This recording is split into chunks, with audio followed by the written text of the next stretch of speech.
اللہ کے فضل سے نہ ہم ان کی ان بدنما اور اسفل السافلین میں رہنے والے جو خودکش حملہ آور ہیں ان سے ہم ڈرتے ہیں۔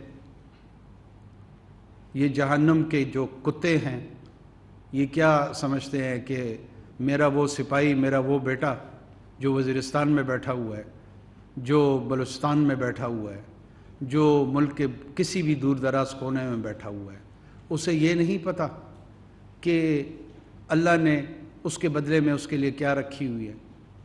کل ہی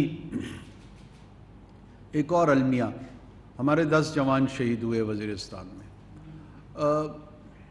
یہ جو لوگ یہ سمجھ رہے ہیں کہ ہم وار فٹیگ کا شکار ہوں گے، یہ اپنی غلط فہمی دور کر لیں۔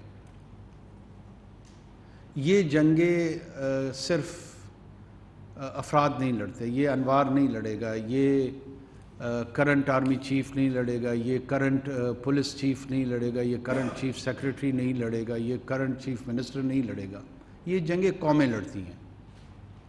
اور پاکستان قطعاً کسی صورت میں بھی ریڈیکلائزیشن کے سامنے، ایکسٹریمزم کے سامنے، انٹالرنس کے سامنے سرنڈر نہیں کرے گا۔ Surrender is not an option. We will fight no matter what. ہم کوئی ایسی طاقت نہیں ہے جو یہاں سے 5000 میل کہیں چلے جائیں گے۔ This is home, we are here. یہ ہمارا گھر ہے اور ہمارے گھر کو ہم اپنے انداز سے چلائیں گے۔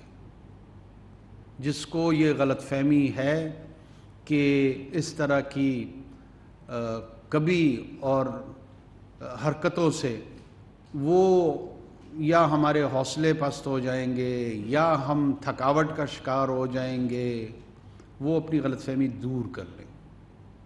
نہ ہم اپنے شہداء کو بھولیں گے، نہ ہم اپنے شہداء کی حرمتوں کو بھولیں گے، نہ ان کی قربانیوں کو بھولیں گے، اور نہ آگے شہادت دینے سے گریز کریں گے۔ وی ول پرسو دیم۔ ان کو پاکستانی قوم کی ریزالو کا شاید اندازہ نہیں ہے۔ میں دوبارہ ریٹریٹ کر دوں کہ ہم اپنا ٹیکس کلیکشن خود کر کے اپنے لا انفورسمنٹ پہ اسی ٹیکس کا پیسہ لگا کے اپنا نظام چلا رہے ہیں۔ ہم کسی خیرات پہ یہ لڑائی نہیں لڑ رہے۔ یہ اس جیبوں سے، آپ کے جیبوں سے نکلا ہوا پیسہ ہے جو وہاں پہ ان مجاہدوں کو، ان غازیوں کی گولیاں جن سے چل رہی ہیں، یہ میرا اور آپ کا پیسہ ہے۔ یہ ہمارے بیٹے ہیں، یہ ہماری اولاد ہیں۔ وہ جو وزیرستان پہ، وہ جو لائن آف کنٹرول پہ کہیں پر بھی پولیس کے، رینجرز کے، فوج کے، یہ جتنے بھی لوگ انٹرنل چیلنجز کے لیے، لا اینڈ آرڈر کے لیے یا ایکسٹرنل ایگریشن کے حوالے سے اپنا کردار ادا کر رہے ہیں، بہت سارے لوگ کہتے ہیں کہ شاید یہ ہم ان کی یہ تنخواہ کے بدلے میں یہ سروس دے رہے ہیں۔ پلیز اس غلط فہمی کو دور کر لیں۔ یہ تنخواہ کے بدلے میں یہ سروس نہیں ہے۔ ان کو ان خدمات کے بدلے میں ہم تنخواہیں نہیں دیتے ہیں، ہم احترام دیتے ہیں۔ احترام ان کی تنخواہ ہے، عزت ان کی تنخواہ ہے، تکریم ان کی تنخواہ ہے۔ وہ کم ہو سکتی ہے، وہ زیادہ ہو سکتی ہے۔ تنخواہ تو صرف اور صرف ان کی ضروریات پوری کرنے کے لیے ہے۔ ان کی ضروریات یقیناً ہم پوری کریں گے، لیکن جو قوم ان کو تنخواہ دے رہی ہے وہ احترام کی تنخواہ ہے، وہ تکریم کی تنخواہ ہے، اور ہم دیتے رہیں گے۔ جو محمد عربی صلی اللہ علیہ وسلم کے دین کے نام پہ جو غدر مچانے کی کوشش کر رہے ہیں، ان خارجیوں کے لیے ہمارا بہت کھلا پیغام ہے کہ یہ کچھ وقت تک تو لڑ سکتے ہیں، لیکن لمبے عرصے تک یہ لڑائی لڑنے کی سکت ان میں نہیں ہے۔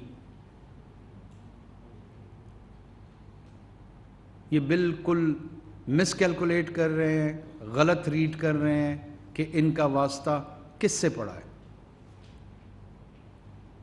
اللہ کے فضل سے نہ ہم ان کی ان بدنما اور اسفل السافلین میں رہنے والے جو خودکش حملہ آور ہیں ان سے ہم ڈرتے ہیں؟ یہ جہنم کے جو کتے ہیں یہ کیا سمجھتے ہیں کہ میرا وہ سپاہی، میرا وہ بیٹا جو وزیرستان میں بیٹھا ہوا ہے، جو بلوچستان میں بیٹھا ہوا ہے، جو ملک کے کسی بھی دور دراز کونے میں بیٹھا ہوا ہے، اسے یہ نہیں پتہ کہ اللہ نے اس کے بدلے میں اس کے لیے کیا رکھی ہوئی ہے؟ روزنامہ قدرت کی ویڈیو دیکھنے کے لیے ابھی یوٹیوب چینل پہ سبسکرائب کریں اور بیل آئیکن پر بھی کلک کریں۔